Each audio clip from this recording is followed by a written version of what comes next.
Sebelumnya, Assalamualaikum warahmatullahi wabarakatuh.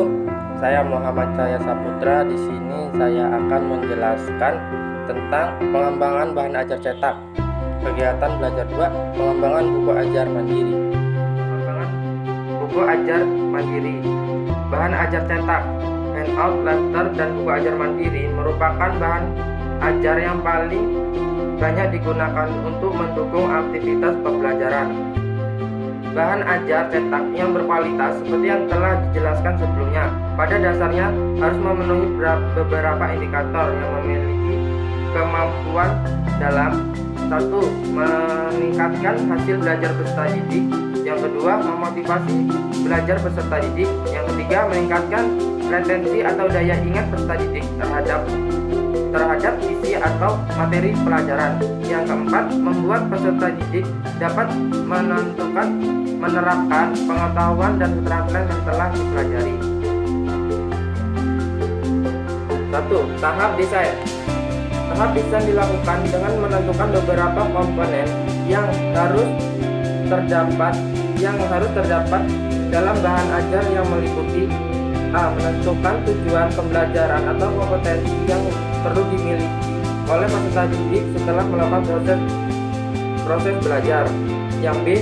Menetapkan ragam bahan ajar yang akan digunakan. Yang C. Menyusun sistematika isi atau materi pelajaran yang akan disampaikan kepada peserta didik. D. Memilih metode dan pendekatan yang akan digunakan untuk menyampaikan isi materi pelajaran. Yang kedua, tahap pengembangan.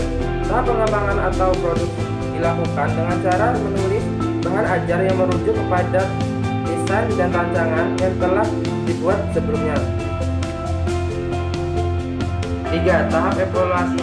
Tahap evaluasi adalah langkah yang diperlukan untuk menilai kualitas draft bahan ajar yang telah diproduksi.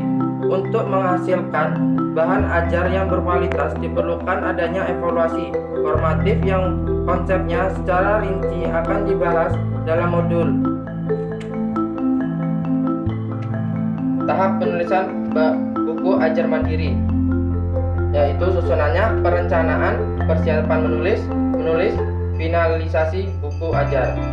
1. Perencanaan. Tahap perencanaan mengharuskan penulis untuk melakukan beberapa hal yang akan memudahkan proses penulisan, antara lain.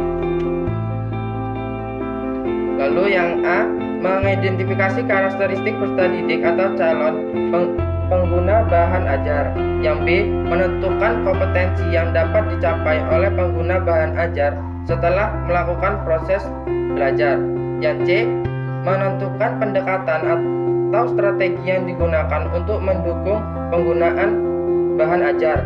Yang C. Mempertimbangkan bahan ajar yang telah ada.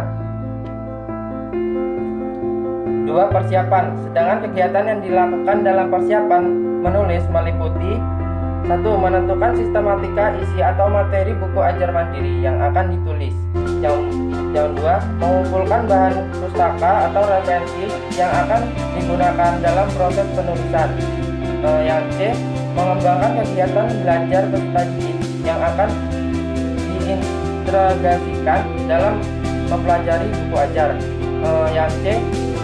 Mengembangkan kegiatan belajar peserta didik yang akan diintegrasikan mempelajari buku bahan ajar. Yang D. Menggali contoh-contoh yang akan digunakan untuk memperjelas konsep dan materi yang akan ditulis dalam buku ajar mandiri. Yang E. Memperkirakan unsur ilustri gambar yang akan digunakan dalam memperjelas konsep-konsep yang akan dikemukakan dalam buku ajar. Lalu yang ketiga, menulis. Tahap menulis dan menyunting buku ajar mandiri terdiri dari beberapa kegiatan, yaitu: A. Menulis draft awal buku ajar mandiri. Yang B. Menulis unsur tes dan penilaian yang akan digunakan dalam buku ajar mandiri. Yang C. Melakukan uji coba dan revisi terhadap buku ajar mandiri. Yang terakhir, yaitu yang keempat, melakukan finalisasi buku ajar mandiri. Finalisasi merupakan langkah terakhir yang perlu dilakukan oleh penulis untuk menyelesaikan penulis buku ajar mandiri. Sekian materi yang telah saya sampaikan tentang pengembangan buku ajar mandiri. Bila ada salah kata, saya mohon maaf. Wabillahi taufiq wal hidayah. Wassalamualaikum warahmatullahi wabarakatuh.